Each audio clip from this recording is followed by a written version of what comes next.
Okay guys, we finally got all the parts to put this golf cart engine back together. A Yamaha J38. So I got a new crankshaft, I got a seal kit, I got piston rings. What else do we got? Yeah, seals, piston rings, new crankshaft. So yeah, we're good to go. I already got the cylinder all cleaned up and honed. So yeah, let's put this bad boy together. So first thing we're gonna do, so these have they have one intake seal and it goes on the intake side. So that little guy goes here. I was sort of wondering about that because I was like, what the heck, why is there only one seal? But Muffler Delete told me they only put them on one on the intake side because the exhaust side gets hot and it needs a little oil. So we're gonna take our intake valve, and I already lapped the valves and everything. So let's put a little oil in there on this guy.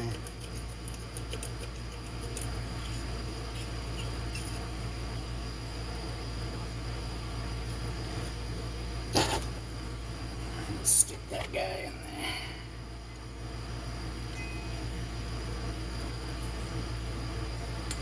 there. Okay. Now we gotta try and put these springs on here. They're pretty easy, really. You just squish them down and then pop the clip in. So yeah, let me get this thing together and then we'll move on to the next part. Okay, I got the cylinder head all back together. See, she's ready to go. So now we're gonna move to the engine block side here. So first thing we're gonna do is put this seal in, this crank seal in.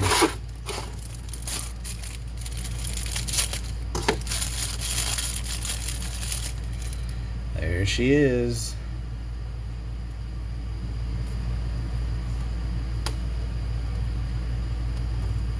And I debated on whether a guy should put some moto seal on the outside of it. And I thought, what the heck. Might as well, just for a little extra insurance to keep it from spinning or something.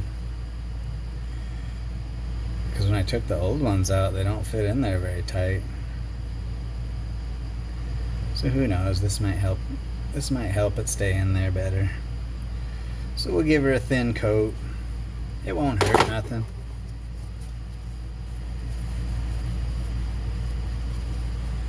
Okay, let's push that bad boy in there. Wonder if you can just push it in with your fingers. Oh yeah. That's crazy.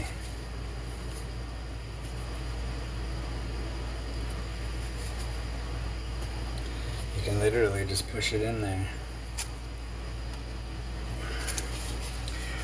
We'll give her a little tap in there.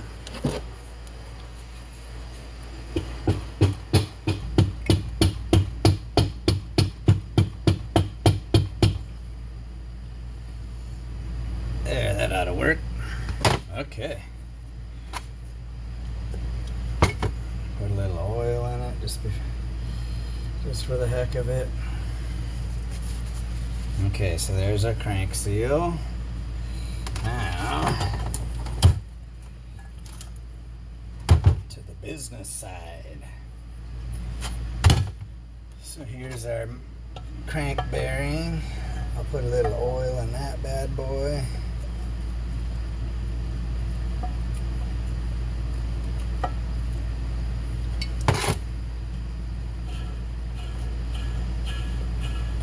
She feels nice.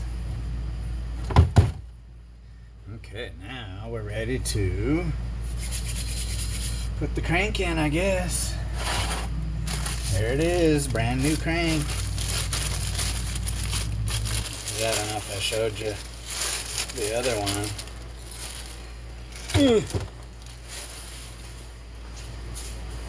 Where's that other one at? Oh, I got it around here somewhere. Where is it? But yeah, it was trashed. Oh, here's the main bearings. Look at that. Just frickin' roasted them. And you know what's weird?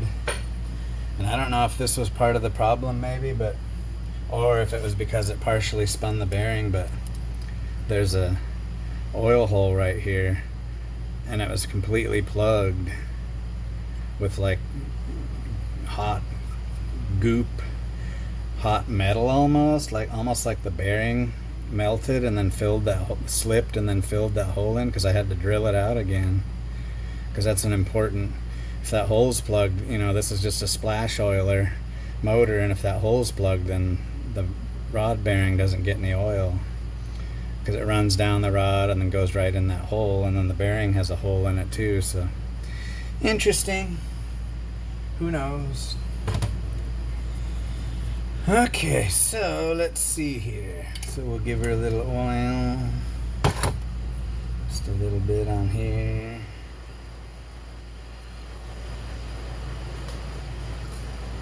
Let's stick that bad boy in.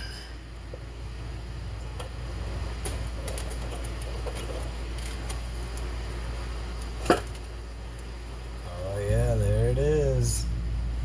Nice. She slipped right in there. Awesome. Now, ooh, it feels good too. Nice. So now I gotta get the piston all ready, put the rings on it and all that stuff. So let me get that done and then we'll pop the piston in. Okay, so here we are, guys. We're gonna put the piston rings on. Here's the new set of Yamaha rings. And it's interesting, the rings I took out of it, they must have been some cheap ass ones, because these Yamaha rings, the oil control ring, because you know, it's sort of like a car. On the oil control rings, you have to be really careful, because if you overlap the ends of these, it'll mess everything up really fast. And look at this Yamaha one actually has a really thin wire in there that keeps it all aligned while you pull it apart to put it on. That's pretty nice. And the ones I pulled out were a totally different design. They just butt together and you just had to basically be careful not to overlap them. Interesting. Because yeah, the old grandpa said that this thing was using some oil, and that's one of the reasons why it failed, is because it used oil, and then the oil level got low and nobody knew about it, and she roasted the bearing. So that's interesting. So we're gonna get this oil control. This is just the spring-a-ding thing. Yeah, that's pretty cool. It just lines it up. You just stretch it on over there and boom. Nice. And then you put the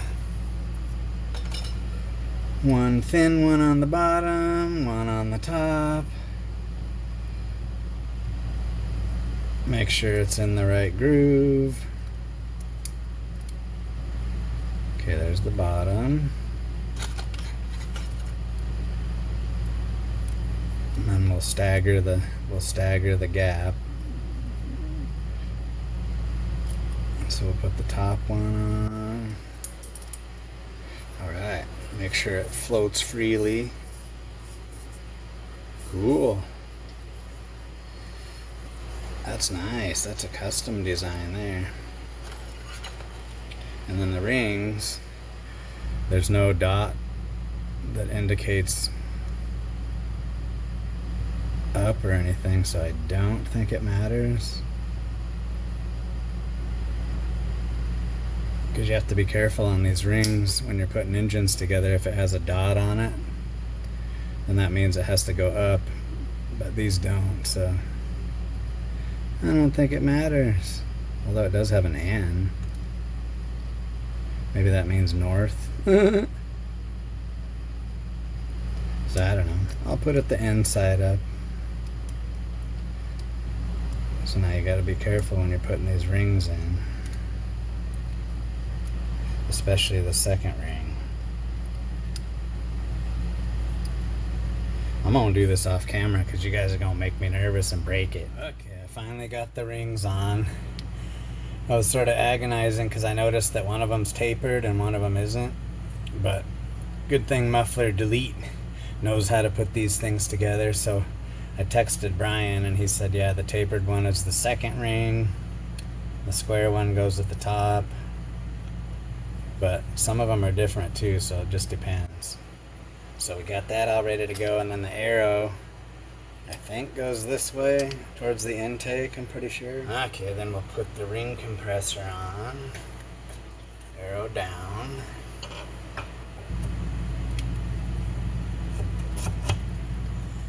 Okay, I finally got the piston in there. And I got the rod bolts torqued to 27 pounds. So now we can put this balancer thing and the crankshaft in and all that fun stuff. So we need to put the tappets in. Those go here.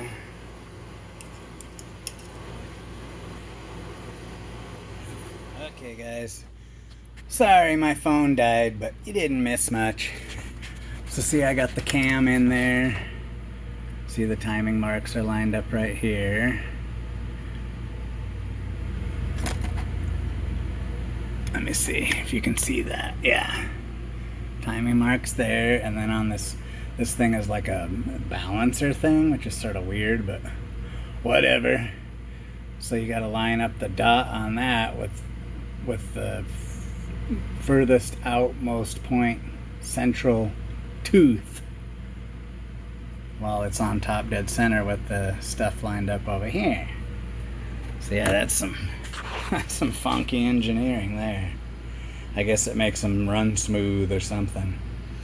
But anyways, you got to get that lined up just right or it'll vibrate.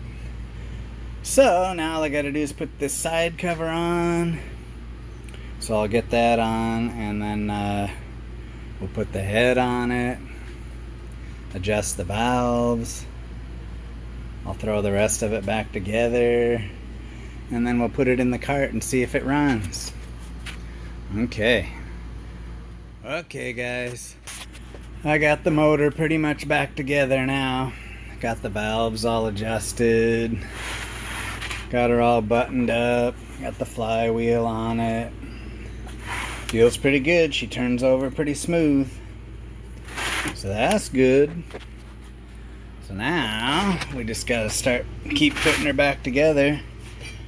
And this one engine bracket mount thing, I just noticed it has a broken bolt and it's all cracked, see, around the remaining mount. So I better fix that. So we'll grind that out and weld her up, and then see if I can get that broken bolt out of there too. Okay, that's where we're at for now. Okay guys, I got this bracket all fixed up. See, I welded the crack, welded her on both sides, and then I got that broken bolt out of this other hole. See, I just welded a still hot. I just welded a washer to it and backed her out. So now I gotta go to the hardware store and find another bolt. So that's where we're at. Now we can put the whole thing back together and put it back in the cart. Okay guys, here we go. We got the motor all ready to put back in the golf cart. See, I got that mounting bracket all welded. Got a new bolt in it. So yeah, so we have to wrestle this thing in there. I know there's probably an easier way, but we'll get it in there. So see, there's 4 mounts, 4 studs that it goes on. So see, there's one there, one over here, one there, and then one over here. So we just gotta wrestle that whole thing in there and line it up. So I'm gonna get Christina to help me. So we'll get that thing in there, and then we'll see how she runs. Okay, we got the motor in there. Almost got everything hooked up, and I was going to put the carburetor on, and I tightened down the studs, which I didn't even hardly snug it that tight, and look at that. Snapped a big chunk of the spacer block manifold off. Look at that. Son of a...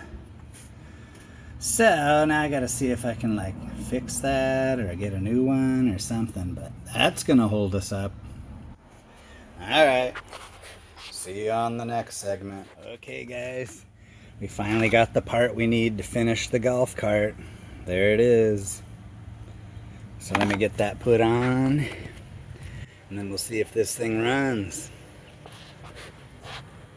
Okay guys, I got her all back together. I didn't put the air cleaner on yet, just in case we need to work on a little bit of adjustments or something. So let's see if this thing runs.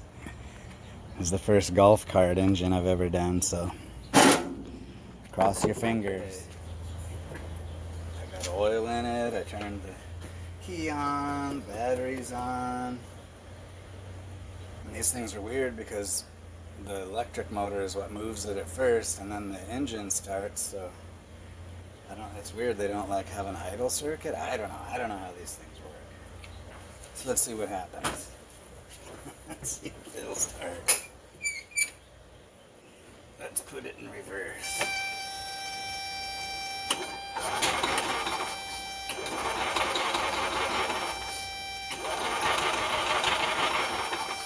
Get some gas going to it. Well, she seems to run, guys. Yeah, these things are so weird. It's like it doesn't run until you get moving. It's so bizarre. So yeah, check this out.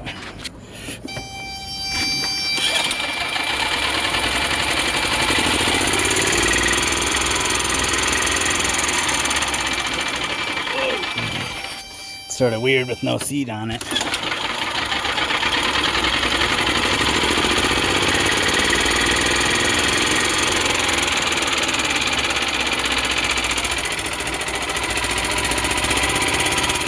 Back together, guys. Let's see if this thing will go. I got her running, so let's take her for a little drive. A real drive.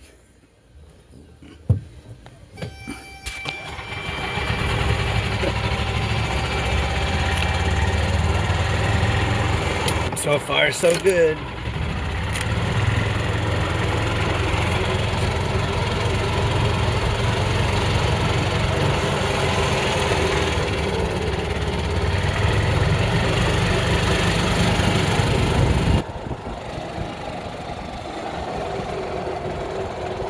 Nice. Oh,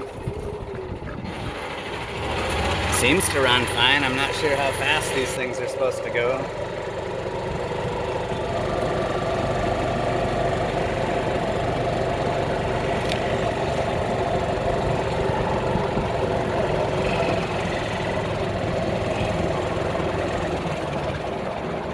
So yeah, I think she's a runner.